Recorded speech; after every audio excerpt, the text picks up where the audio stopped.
Welcome to a lesson with Dr. Powell. As promised, let's look at the surface area of the top part of that sphere that we're talking about. Now, in method that we're going to use right now is we take the vector of aerial projections and we want to find the magnitude of it. But first, why don't we rewrite each one of these things in terms of dx, dy? In fact, it's going to look like this in the end. We rewrite both of them and everything in terms of dx, dy so that we can factor out a dx, dy out of it. Then we take a magnitude, and then that's something we can integrate. Well, what's the process for doing that? Well, we need to be able to rewrite dz in terms of dx and dy. It'd be nice to have something like this. Well, how did we get this? Well, let's first look at the equation right here of a sphere. Now, and let's think z implicitly depends on x and y kind of as a function. And so you could think dz as being, if z were a function of x and y, the derivative of z with respect to x and y dotted with dx and dy, which are the runs. So from run to rise.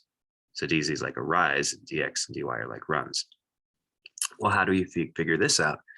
By an implicit differentiation calculation, where we take a function with three inputs, x squared plus y squared plus z squared, and think of this as being a level surface. So if we move on that level surface, we should be 0. In fact, if we precompose this function with three inputs by something that remains on the surface, so a dependency on z by x and y, we should stay on the surface, so the derivative via chain rule should be 0. So we think if we're inputting x, y, and z, we want to do a chain rule, where we're just thinking about everything depending on x. So we take the derivatives of x, y, and z dependent upon x. The derivative of x with respect to x is just 1. Y and z don't depend on each other, so 0. Here we have what we're after. And in solving this, we would get something like this or this. So this right here would be equal to partial z partial x. By symmetry, get something similar for y, so negative y over z. So that means that dz can be thought of like this. Now, this is a wedge product right here. Kind of think about this as literally being, well, we're taking areas, right? So dy, and then you're finding the area with something else. This is actually a vector operation where dy is like a vector, dx and dy are like vectors, and you're finding area. Now, the way you find area is really like with the cross product. So you can kind of think about this as being like a cross product operation.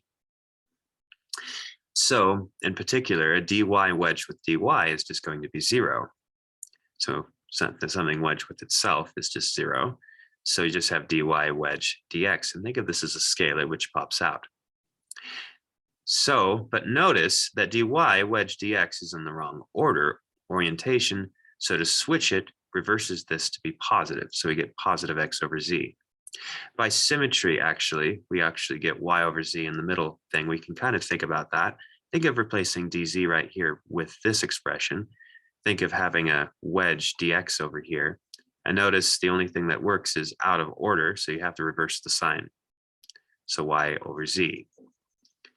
Now notice that I factored out the dx, dy out of both of those, and this one is just simply itself. So it factors out of all that. If we want to find the magnitude of this vector, this is just a scalar, so it stays there. So just take the magnitude of this part. So we end up simply having this to integrate. Now in the next video, we'll actually run through that integration.